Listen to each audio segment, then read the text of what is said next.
This is Enterprise One Story Break. I'm VanVelding. I do the Beige and the Bold podcast. And I am Dr. Isix, and I'm some sort of Watchers of Tomorrow, and I've fallen into tomorrow again.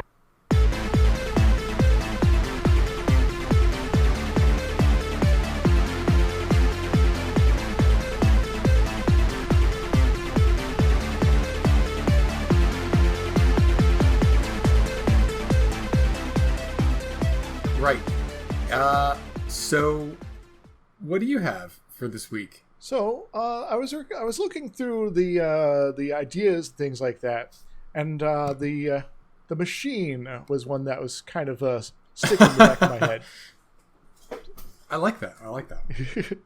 So you had laid it out as that there's a culture that has made a machine that makes their society run. So it's like a great big machine that makes big decisions, programmed by fellas with a passionate vision. Oh, that's IGY. That's a Donald Fagen song. Anyway, okay. But in the generation since, the culture has been about the best way to use the machine, made for a different era, and social merit is determined by the ability to use the machine, not find other solutions to problems or improve the machine. And so there's a little bit of allegory going on here. A little bit, yeah. Yes, and there's some perhaps perverse incentives that encourage certain kinds of behavior that don't really make any sense, but you get, kudo points from the machine, so it likes it. Yeah. When I did the Star Trek Fate role-playing game, I had the Generasians, which is just the lazy. It's not the laziest name in Star Trek, but the deal is they had inherited their society from like totally different aliens, and they were physically not built for all of the technology they used because it was all hand-me-downs. Huh. So they'd be like little dudes and like big, not big, but like walkery thingies, and they'd be like stretching to hit the gears and the levers and making it do stuff. Or like they physically didn't fit in their society and they weren't changing it to fit them better, which is a similar concept. I like that. You got something else you want to be poking at instead, or it's a good start? Yeah, that's a good variation on the machine. The machine can have its own thing. Were you thinking something on a planet, like it's the planet of the week, or are you thinking like these are these other aliens in space we got to deal with? I was just thinking more planet of the week, but maybe we could have a twist on it as far as why we're even going to this place. Maybe it's like, we've heard of these people, but we've really, other than a first contact years and years ago, we haven't really interacted with them. And so, we remember something about this from that point, but, they're kind of outways. But the reason we're paying them any attention now is because, they either somebody has like crash landed on the planet, we need to go pick them up, or alternatively, they've lost somebody of their own, like on a moon, and they're asking for help. I like the second one. We already did Nog crashing on a planet. We got to rescue him, kind of like Angel One. True. What I do like is maybe they're the planet that makes a large burger with fries, and we're like, we just need the large burger, and they're like, with fries, right? And we're like, no, it's just the burger, and they're like, but we also have the fries. It's like, we just need the burger. so they have a all-powerful burger machine. I mean, yeah, to start with. Or maybe we need it without pickles. Without pickles is a much better example. Because we are going to pull up to that drive-in. We are going to say, do you guys have the pickles? Do you guys have the hamburger with no pickles? And they are going to say, yes. Yes, Starship Enterprise, we have the hamburger with no pickles. Ready to beam it up. And they're going to beam it up. And they're going to open it up. And it's going to have fucking pickles on it. It's like, come on, guys. And it's like, why would we do this? We have a plague or whatever it is the Federation needs the hamburger with no pickles to solve. And we told them, we were explicit about this. They said there were no pickles on it. Why would they put the pickles on it? So then we got to go back, figure out what their deal is, and get a burger with no pickles. Maybe this is a planet that doesn't like to really interact with outsiders other than these sort of very direct trades. And so they never really had someone come back to say, what's up? Well, they might have warp drive, and they might be space capable, right? They might have warp probes. They might be like the, say, Pneumatians. The guys from the one where Barkley gets real smart of her. Yes, to the nth degree, was that? Cytherians is what they were called. Cytherians. Yes, the nth degree. Where they're just like, nah, you come to us. So they're warp capable. They interact with other people. You know, they're capable of defending themselves or something. Sure, why not? And they produce some kind of rarefied burger of sorts. And and so we're like, well, like the there's a TNG episode, season 1, where it just there's the machine on the planet, and it just makes the little killer droids, right? Yes. The drone strike planet, and Arsenal of Freedom thing. Yes, thank you. So like that's what they do, and like that's their best thing ever. And so I was like, well, if you need weapons, you're going to go to Minos, not Minos Corva, whatever Minos it is. Corva. What are the defensive plans there? How many lights are they setting up there? And is it more or less than the ones I presented you here? It is optional whether or not you actually have David Warner there. But let's talk to casting. Let's see if we can get David Warner for this one. So they do something. They produce something rarefied. It solves a problem that the Federation has. Starfleet, as it often does, is called to answer this. Mm-hmm. And we get the thing. Maybe there's a faux conflict where we're kind of misled about it. You know, it's always kind of weird when they talk to a guy and like, oh, they're so mysterious, and then whatever, and they have to go back and they have to solve the mystery. So be like, hey, these guys are cool, and we go and we solve them, and maybe there's like a little like solvable conflict early on, and then we get to wherever we're going, and we open up the wrapper, and it's got pickles. So I guess we need to define this burger a little bit better here.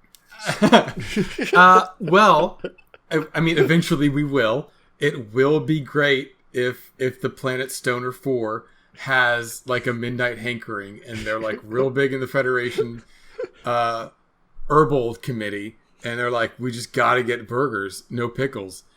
Compelling plot, relatable to people of all ages. But let's talk characters first. Let's get our characters so we can say, hey. So who have we not made good use of quite yet? Yeah, it's a narrowing list. Yeah, I'm leaning towards maybe Rue Shift, but I'm not entirely certain that that's probably a good best option here.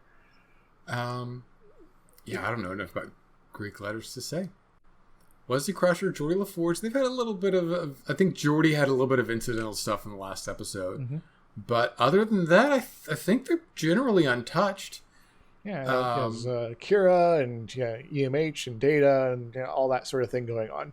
And this could be, when, if we have, Geordie and Data hanging out as they like to do, they could be, you could have a great moment as Geordie tries to explain something about the system. The Data sort of observes, like, then this doesn't make any sense. And Geordie's like, you're right.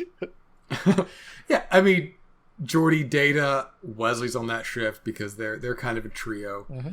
I like that. We haven't focused on them. They're all pretty good.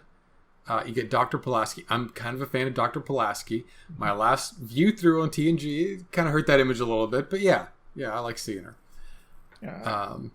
She kind of got done dirty there, but I mean, she had a lot of potential. She was a shitty person, but she can be a character that we can enjoy watching. Be a shitty person, or she could get better. She could get better. She could have character development. At the end of it, she was nice to Data so that Data would humiliate a guy who was mean to her. Yes. That's technically growth.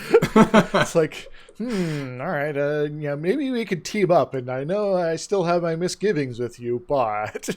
She's not on that shift because of Data. That's just a coincidence. But speaking of characters who have arcs, that also has Kira Nerys and the EMH on it. EMH being in the Mission Specialist Division, obviously he's a great doctor, but he's in kind of the, whatever the mission of the week is, that's kind of his wheelhouse. Yeah, I guess. I didn't want us to have to solve a plague again. You know what I mean? Yeah, well, let's not have it not be a plague then. It's something that is Kira's there. She's sort of the lead of Rue Shift, and as such, maybe this is like a security sort of matter where there is some rare compound that's needed for the next evolution of Starfleet weaponry, or to undo some particular tricky offensive or defensive capability, of someone who's been giving them trouble recently. And so they need a really weird compound that is almost impossible to manufacture, and you need it without the pickles. Yeah. I mean, I feel like compounds always feel... The Starfleet rules what you can and can't replicate. I think if we're going back to Kirk's era, there's less questions about it. Because Kirk's era didn't give a shit about replicators. Yes. It's like, here's a food slot, have your food cubes. They're primary colors, enjoy it. Yes. Put a thing in this, and then you get ice cream sometimes. Yeah, sometimes you get ice cream. So I guess maybe that isn't so much of an issue. I feel like we could go for... Starfleet's like, we don't run guns. We're never gun runners. But maybe there are legitimate times you could run guns. You could be like, here, no, this is legitimate. Have guns from the Federation. I also feel like a white guy who's angling to find a good way to use the N-word on that one, though. I feel like I'm like, that's a general shitty thing to do. But gee, couldn't there be some times when a kid has cancer where it's okay to run some guns? So maybe not that. Yeah. Well, maybe let's go the defensive tech then. I don't know, maybe there's like a weird space phenomenon in that is in one part of space, and they're going to be doing a bunch of exploration through there, but they need a special seal. It's like sort of a Trillium D thing from Enterprise, but it's a different chemical or whatever. First off, but it is something that is essential in order to safely protect the ships there that normal tech won't be able to handle. I mean, it's an easy answer. And it's a reasonable answer. It feels like the radioactive garbage scale. I'm not going to throw up obstacles just to throw up obstacles. Okay, region of space. We need space goop for shields. Yes. Right. Okay. So space goop for shields. Better shields.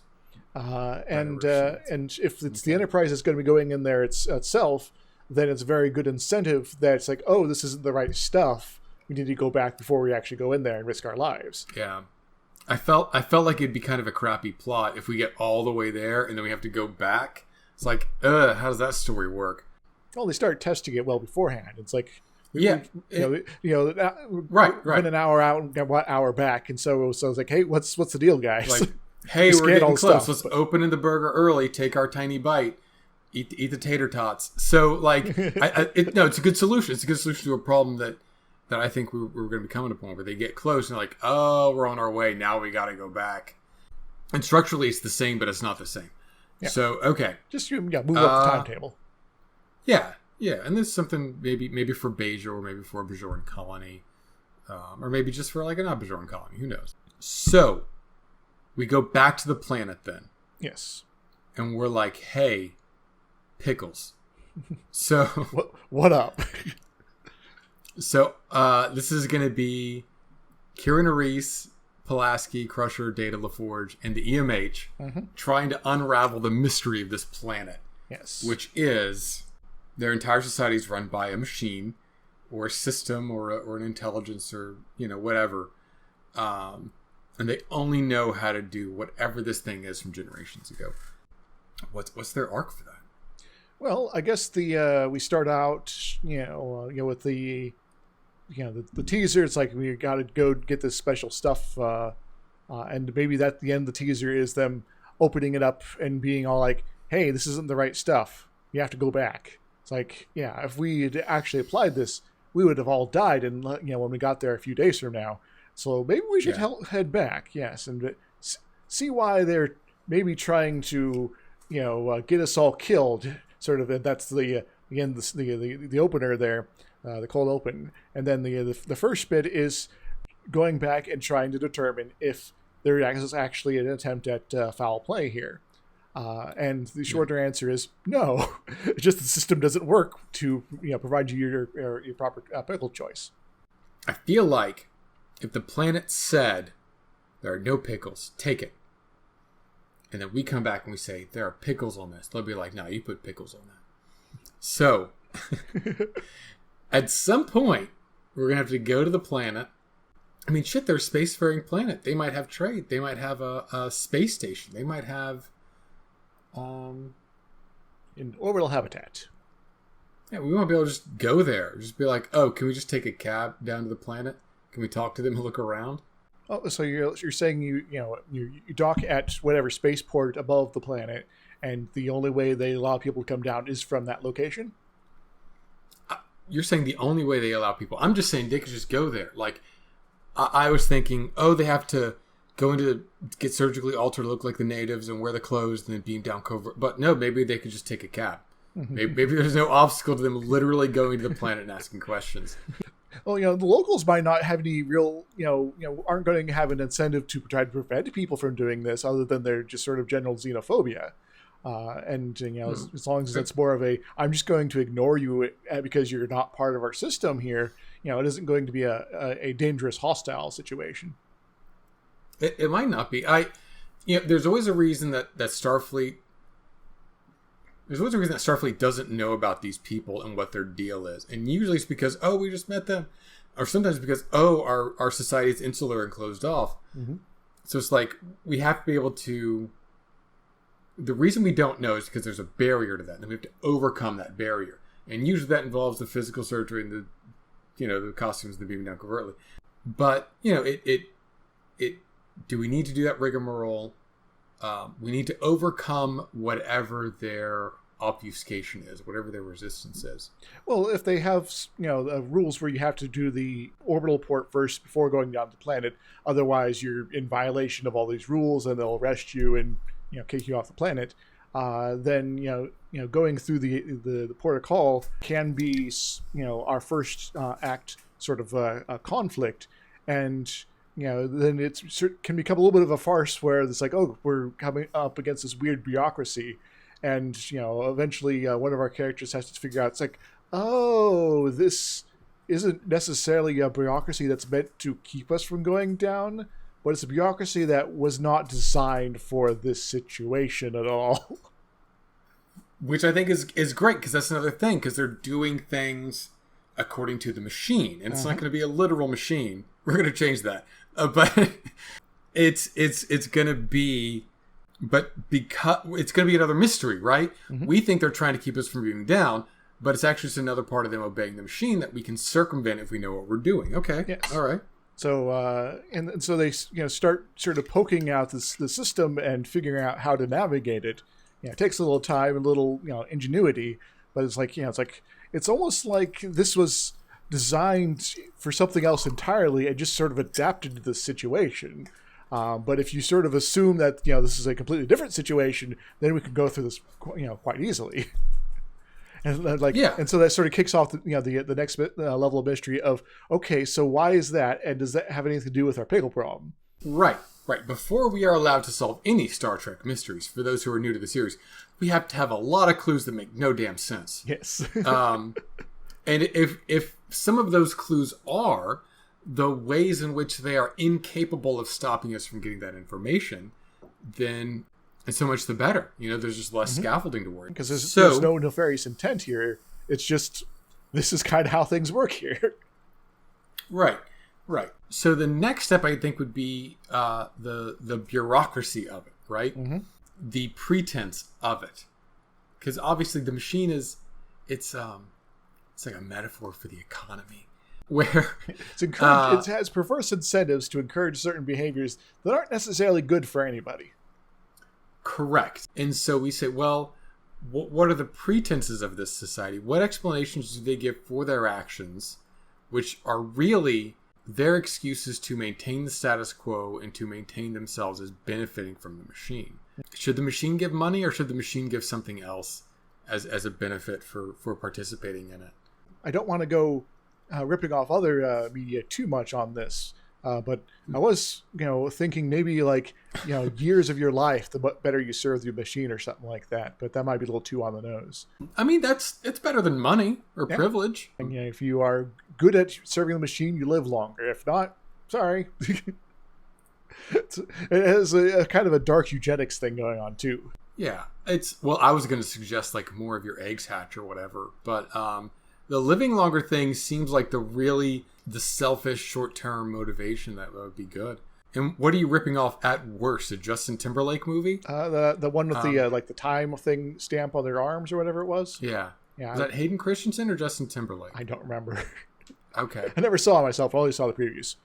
I'm I'm winding up to pitch you a King Arthur episode later, so I can't complain about ripping things off. You're at least being original. I've just found the one public domain thing Star Trek hasn't gotten to yet. It's kind of surprising, honestly. Yeah, I was also surprised. I need to go and double check that. I feel it weird like they haven't done that already. Well, wasn't Patrick Stewart in Excalibur? Was it? Well, it's a British mainstay, so yes. Without checking, yes, he was. That might explain yeah. So it gives them a little bit of time. They can even be synthetic. Can they be synthetic, or is that too on the nose? No. It's too othering, I think. Well, they could have. Maybe cyborgs. Well, I was going to say either cyborgs or some sort of like unique biology, because depending on our effects budget this week, we could even make them non-humanoid. I mean, they sell tubes at Home Depot for like $5 a foot. $5 a 12 foot. What if they were just a pile of tubes? All you need for good cyborgs is piles of tubes and an ab plate. I've learned this. Throw in some black tights, you're good to go. Well, we don't want them too Borg-like, so maybe a different color of tights. Lime tights, black tubes. We'll go full plastic plumbing, just like straight white tubes. PVC, everybody. We're the Gorb. Okay. Like, yeah, the Borg tried to assimilate us once, but they thought we were too weird. So, okay, Gorb aside. Well, if there's like a standardized like implant sort of thing, you can sort of do mass production sort of thing and just slap them on like, every single cast member, even if they look weird. What if you said they live longer? So what if the machine was designed to help some people live longer or to partition a rare resource? Perhaps. Possibly even the hamburgers. And so we kind of get like back to the origins of this and just saying, hey, that's how it kind of apportions you're helping with certain parts of the goop making. So perhaps the original engineers for the machine set up priorities that benefit one, the people that make the machine parts, but also those that are the right.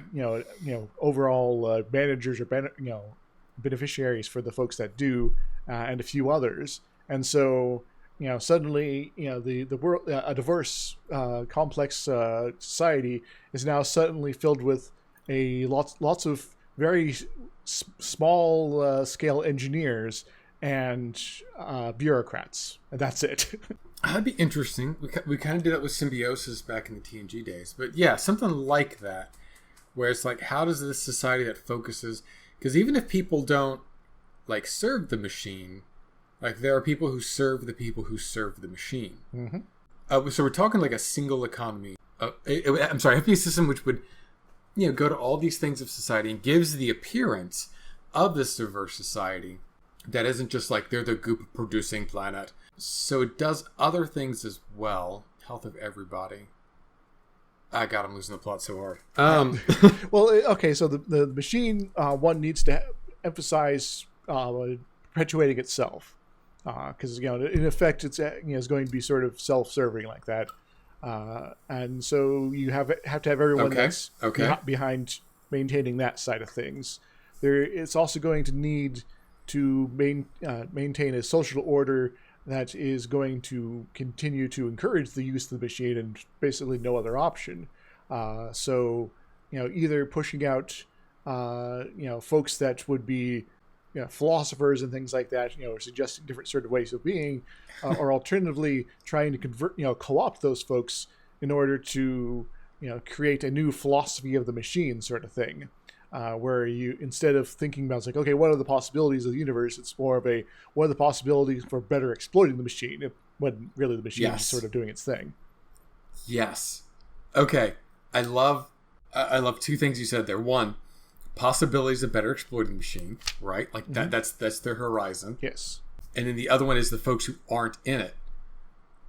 And they'd be very short-lived. And you mentioned like an evolutionary type deal before, right? So what if one of their social problems is people who have many children, who maybe grow up fast and die young, but they're living longer now.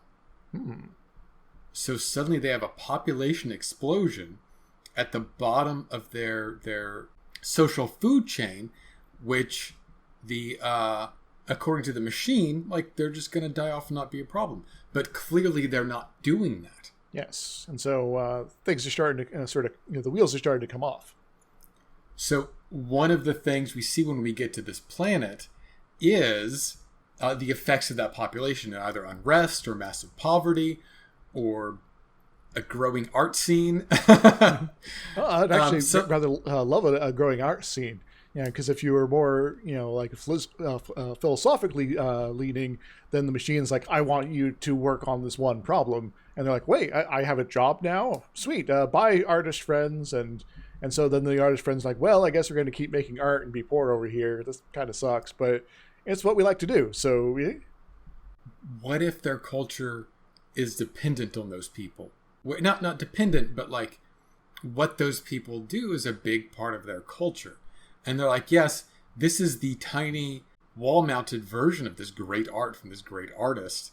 And they live in Quabdop, whatever. And so we go to Quabdop for reasons, not to see the artist, just we do.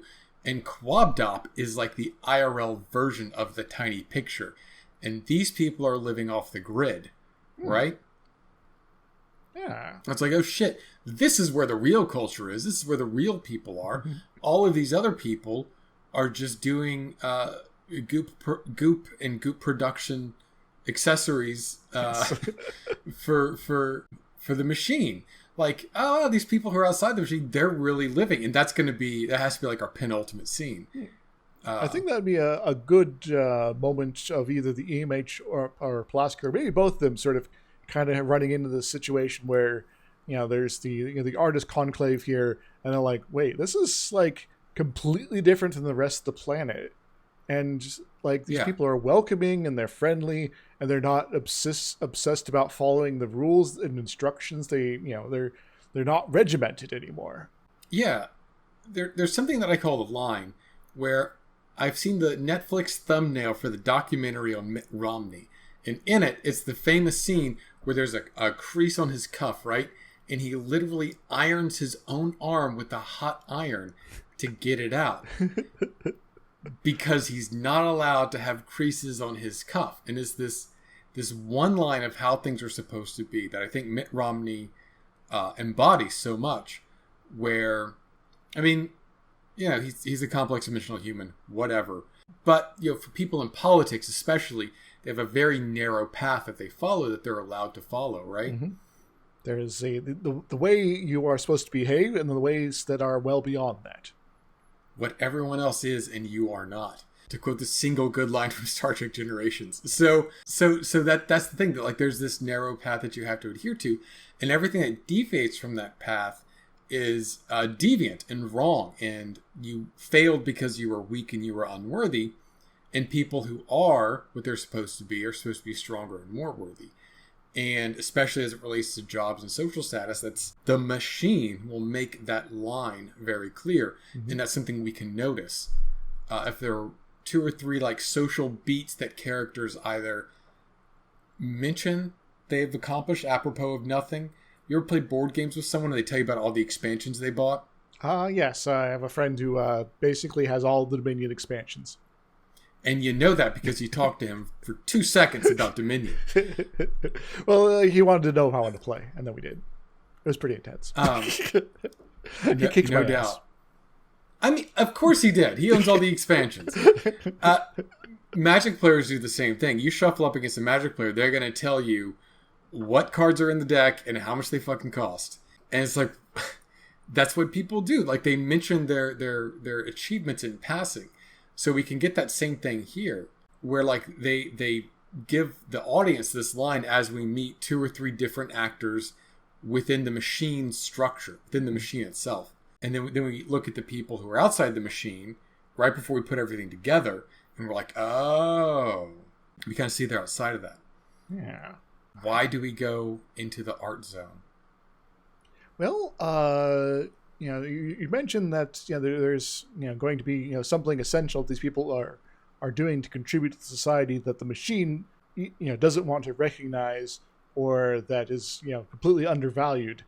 maybe the it is the place where people go to recreate, and the person that it was in charge of the pickle decision one way or the other happens to have been just assigned to just given their 2 weeks vacation for the decade or whatever, and they are supposedly here, and so we find ourselves going to this part of the planet, and like this is just so freaking different here, and have to sort of figure out how to track this guy down. Basically, once we sort of start talking to this guy here, it's like, yeah, I don't want to like work or anything right now.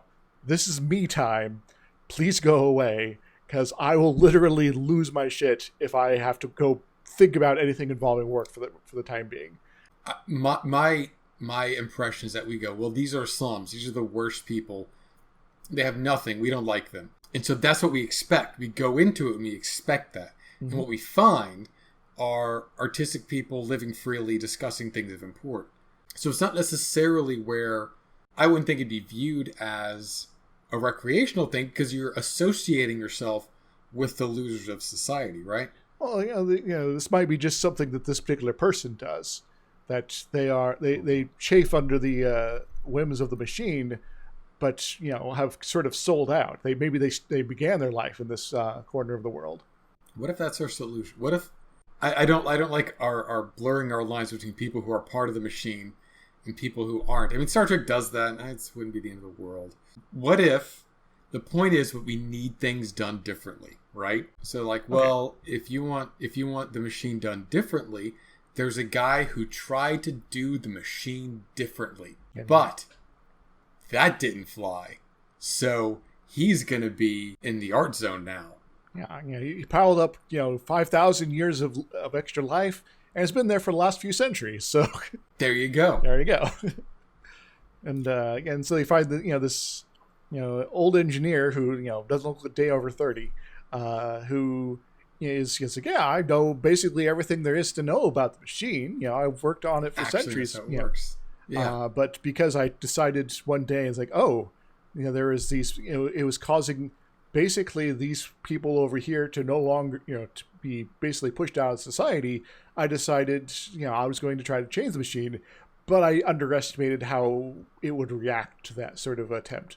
And so that he was kicked out, and there you go. Okay, so are we going to end this by destroying the machine, or are we just going to like politely circumvent it, realizing that this society will eventually have to change and kind of learn out how to get that hamburger without pickles? I guess maybe forcing the pickle issue might be the thing that kind of nudges it in the right direction. Then because if it always forces that there be pickles there, then by making it a requirement that there is no pickles there, it has to restructure some deeper portion of itself in order to account for this sort of external request, and as such, depending on how you specifically try to do that, could potentially start kicking off a series of alterations that will propagate through the machine in time and help kind of start to even out the society. But you won't be able to figure this out unless you talk to this guy or lady, Yeah. Guy or lady. So yeah, the act of getting the pickle kind of exacerbates that. Mm-hmm. And so if you just keep demanding it, then nothing's going to change. But if you sort of sweet talk it in a certain fashion, you can get your no pickle situation sorted, as well as do all the other stuff I mentioned.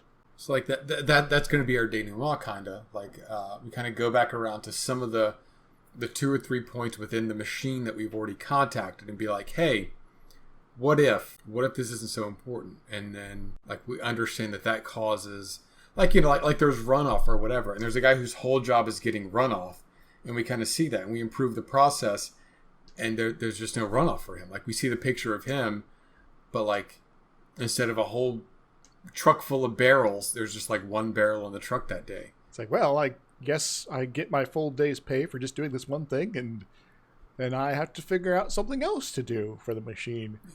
And so like he starts drawing or something. Exactly. So and so it starts opening up things, and things start to sort of filter through, become more efficient, and you sort of start tripping over things because it's sort of society that has all the necessary things there to start developing a post-scarcity system, but it's just been so locked into this that it's unable to do so. Yeah. Let's see. So what we can hammer out the other 2 points of contact we have for people within the system, and kind of the mysteries they raise and how we're going to circle back around to them. We also do some character work with our leads. Yes. I think these are all these characters. You put them into this situation, and they just write them fucking selves. Honestly, yes. Kira and Pulaski get frustrated. Wesley's confused. Data's also confused, but in a different way. Jordy is like, yeah, can we make a deal, maybe? And the EMH is like, wow, these people are so boring. It's like, aren't you supposed to be like the diplomat for this situation? Yeah, but yeah, he's the guy who knows how to make the kind of goop they need. So I mean, the temptation would be to put, if we're going to have like 2 or 3 contacts within the system, we split the away team into 2 groups. We can put a doctor on each group. Are we going to break up Data, Jordy, and Wesley? It seems weird to put them all on one shift and then not put them together, though. Kira would probably recognize that they work well together, so sort of toss them together. It should be all right. There's absolutely no leadership on that team. Well, Jordy's a lieutenant, fuck junior grade, but Fuck it. Yeah, he's the junior grade. He can take care of it. He's good at that kind of shit. Yeah. Okay, yeah, fuck it. Put Jordy, Data, and Crusher together. It'd be great. Well, we could even have a planet-based sort of part of the team and a space station part of the team if we're doing that still. Data, Jordy and Wesley could be the station-bound folks, and so they're very much still that sort of tech environment, while the others are go on this crazy road trip. And suddenly the EMH is like, these are my people, finally. So yeah, we could do that, and then eventually, like, they all end up in the art zone together. So we can kind of have our big, this is what's happening, and they kind of split back up, or maybe not, because we're gonna have to circle back around. So it wouldn't make a lot of sense to beam Jordy and crew down and beam back up to the outpost or whatever. So maybe not. Maybe just putting those 3 in there. But I'm thinking we probably need 2 or 3 main guest stars. Someone on the station. Yeah, we do. That was probably going to come off as a disinterested bureaucrat, but does want to make sure that the Federation, needs are met as they were supposed to have been met. Someone who is very much a machine representative cog there. Who is like, no, it is impossible to meet your request. This is absurd. Right. We only have pickles here. And of course, our artist person here in the commune.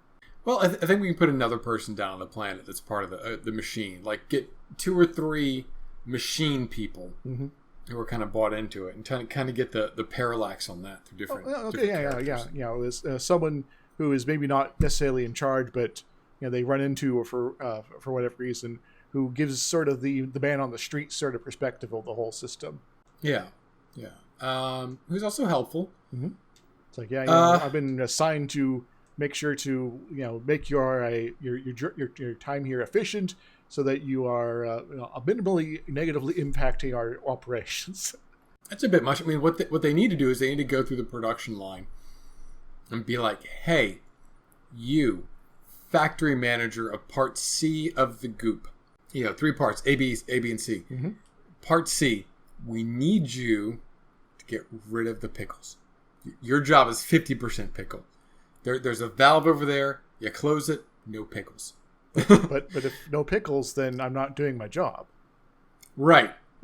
And if I'm not doing my job, I'm not serving the system. I'm not serving the system, I don't, get my benefit. Right. My quota is for adulterated pre-pickle juice. It's green. I got lettuce. I got pickles. Bam. If I don't put them together, if I don't get a lettuce pickle product out, what am I doing here? I'm making an inferior product. I can't do that. I know it doesn't serve what you need, but that's not my problem. It isn't. And I don't think we need to go full Kopka-esque where there's like a motion to amend. Like, it's just like, hey, we just don't do that. Like, it's not what we do here. Like, you want someone who does something else, but there isn't anyone that does something else. Not my problem. Right. But I was like, well, what if we did a different request or asked for different sort of basic things? Like, well, then we might do something different. Well, which one will give us the no pickle option?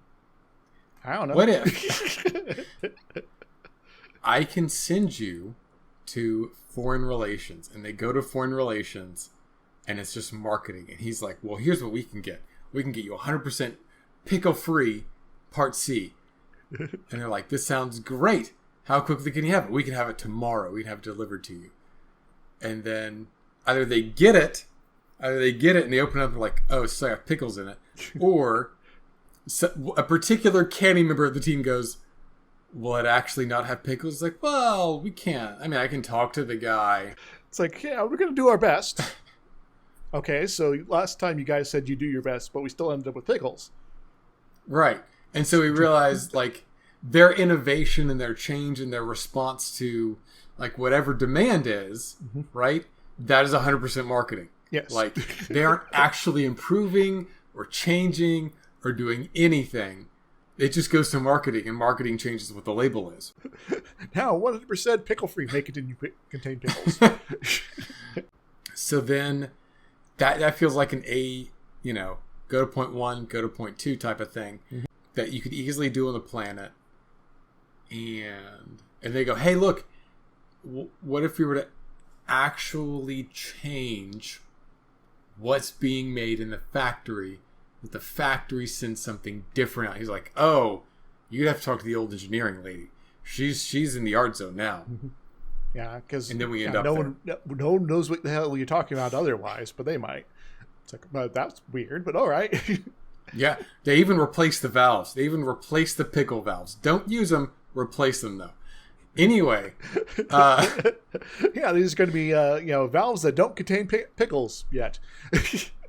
So anyway, so if that's kind of linear for the ground-based team, what are Data, Geordi, and Crusher doing on the Starbase then? What part of that can they track down? Well, if there is going to be this sort of linear, sort of A to B to C going on the planet, the adventures on the space station could be them being wrapped up in those convoluted systems that don't make any sense unless you kind of get it how this thing was designed in the first place.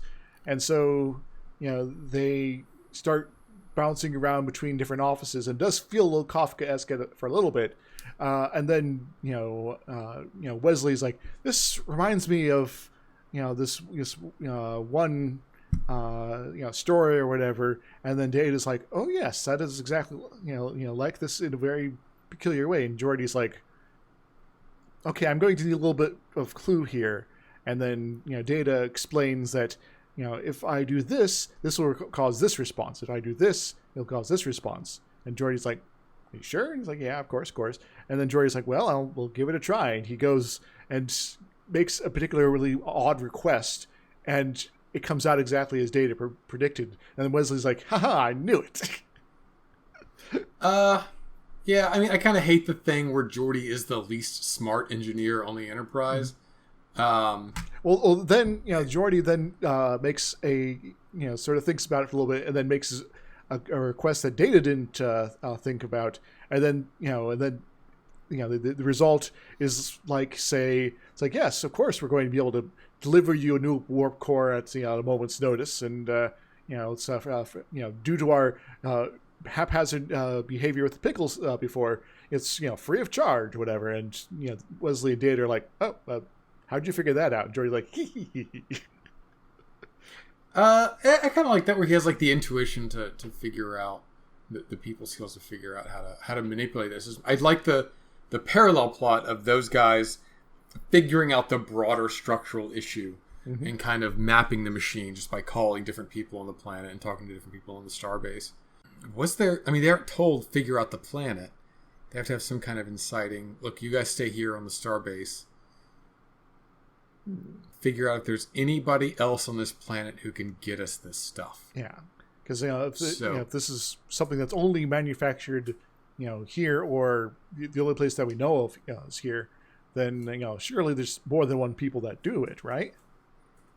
Right. And so maybe But so maybe part of their quest is to figure out how to talk to somebody that's not part of this primary machine consortium. right, and so but all roads lead back to whatever. Like there's lesser versions of the machine, maybe opposing versions, but it's all the same structure, and it's all pulled from the same history of the planet.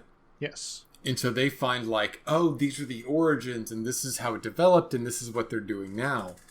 Exactly. And so they kind of reveal the big picture of it. And so they regroup at the end, and they're like, here's what the deal is. So they can solve it. They can get the hamburger without pickles, and they can pop out. Yes. And hopefully leave the planet better off for their interactions. Yeah, and they can help precipitate the issue there. So I guess my main thing is, we have some ideas for, scenes with most of the characters here. But what about Kira? What's going to be sort of her breakout moment for this episode? I swear to God, I was going to ask, are we going to give Kira a Kira speech? All of the Kira speeches are pretty angry or sad and subdued. Well, this is probably going to lean on the angrier side, unless she just gets to this point where it's like, wow, you guys, are basically tossing your artists, the people that could get you out of the situation, into the streets because it just happens to not be compatible with the status quo. And that's really sad, guys. Like, seriously. These people could save you and get you out of this situation way easy, but you just keep refusing them. You keep, making them the outcasts of society and letting them die, short, painful lives. Okay, you're not wrong, and I think it's imperative that Star Trek, as a series made not for Star Trek fans but for the public, tells us what we learned on the show tonight, Craig. Yes, but consider also the fact that we resolve our plot without conflict. We push the little buttons. We finagle the whatever. We get our hamburgers without pickles. But then Kira's like, okay, and she goes back to shout at someone apropos of nothing what the lesson of our story is. Well, maybe the person that annoyed her the most the entire episode. That's fair. That bureaucrat may get moved around. Yes. But be even more hilarious if the bureaucrat that keeps sort of pinging her to different departments, whatever, keeps showing up at those different departments too. It's like, yes, it's my E shift, so I have to be here for the next 2 hours. He has like 6 jobs. He doesn't even have to. He's just like a million life. Yes. And he's just like 1,000 tiny little jobs that let him and so kind of administrate people to death. Yeah, and so it kind of builds into this, the greater idea that this is a system that is encouraging really not helpful behavior, and some people have really figured out how to work the system here. Oh my God, yes, he can be played by David Warner. I have no idea, you were coming. Yes, you did. You tell me you're coming here. That is true, but I'm not allowed to say that. It wasn't on my schedule as an assistant administrator to the management team. Would you like to make an appointment? Kill it. It's great. That'd be awesome. So yeah, and just give her a release. Just let her be frustrated throughout the whole episode. Mm-hmm. And she can just go off at the end on this freaking guy. Or go back to the guy and then go off one. That'll be great. Hopefully we never have to run into your people again. Bye. Yeah, and just kind of sum it up. And then David Warner comes and answers, "It's been a pleasure working with you." Because that's what he's supposed to say. Oh, we need a title. We need a title. We could always name it after the planet, or you could say it's called the machine, or perverse incentives could be a fun one. Perverse incentives is a good one. It's a little on the nose. Yeah, maybe like a metaphor sort of title, like a long Star Trek title from the TOS sort of thing. I like long Star Trek titles. I'm tired of mononyms. I like the incentive angle. Good incentives. All good incentives. Bad incentives. All good incentives. Yes, right. Let's start with that and work outwards. Put that at the top of the whiteboard. Good that men do is an interesting one. Because it becomes ominous, right? Because ostensibly the machine was created for a good reason. But the good that men do lives long after their passing, and it becomes perverted. Well, I could always lift a bit of lyric from the Donald Fagen song there. What's that? Big machines that make big decisions. Yeah, I mean, is that the title of the song? No. That's just one of the lines there. The song title is IGY. It stands for International Geophysical Year, just like back in the 50s. It's a bit of a path to get there. Yes. Big machines and big decisions, I think, gives away our plot. Well, I'm really married to my pitch. The next line was, programmed by fellows with compassionate visions, or compassionate vision. There. So we're on the same track there. So maybe something about make it sound like this is a compassionate system, even though it doesn't work as they probably need it to. The compassion of our forefathers. Oh, I like that actually. It's. I feel like it's close, but it's not quite there. It feels too blocky. It's not like it feels like when we mention forefathers, that's not a natural word. So when we do mention it, it kind of has to be in a phrase that allows us to use a slightly, what's the word? Archaic usage. Something like that. Yeah. Yesterday's compassion, though. Close on theme, on brand. Star Trek enough. Maybe we continue this lingering compassion. Lingering compassion's an interesting one. Because I mean, you could name the system, compassionate, whatever. Mm-hmm. And it's like, well, it held people who could live through something, because they're doing the thing to live longer. Maybe there's another thing that makes them live shorter. It's like, well, you can live long enough to get the last thing you need from your life, right? Mm-hmm. So that could be the origins of it. It's a little narrow. But to say, you can control exactly how much you can live a little longer to see like your grandbaby being born or whatever, but just that long and no longer. So that the machine itself could be called compassion. Compassion. Whatever form it takes. You could say, shit, what did you say? Lingering compassion. We perceive this lingering compassion. We preserve. I like lingering compassion. Say, comma, preserved? We preserve the lingering compassion. Or it could be, flip it around. Lingering compassion, we preserve. You feel good about that? I think it's workable. You like it?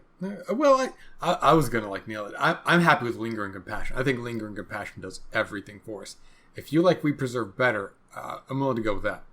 We can always maybe have it be like lingering compassion and the quest for the artist. Or something like that. The art of compassion. Becomes a little ironic. A little bit. Wow. Okay. Lingering compassion. The art of death. That's actually fantastic. What, the whole thing? Lingering compassion and the art of death? Yes. Yeah. It kind of gives away the beats, but it doesn't give them away. Just like it's all in there, and you're like, what's all this? It's all right. Lingering compassion and the art of death. All right. I like it. All right. So, are we good? Can we ship it? I think so. Is there any complications? Anything else we need to still figure out here? Or are we good to go? I think we're good to go. Holy smokes. Another episode. Another one in the can.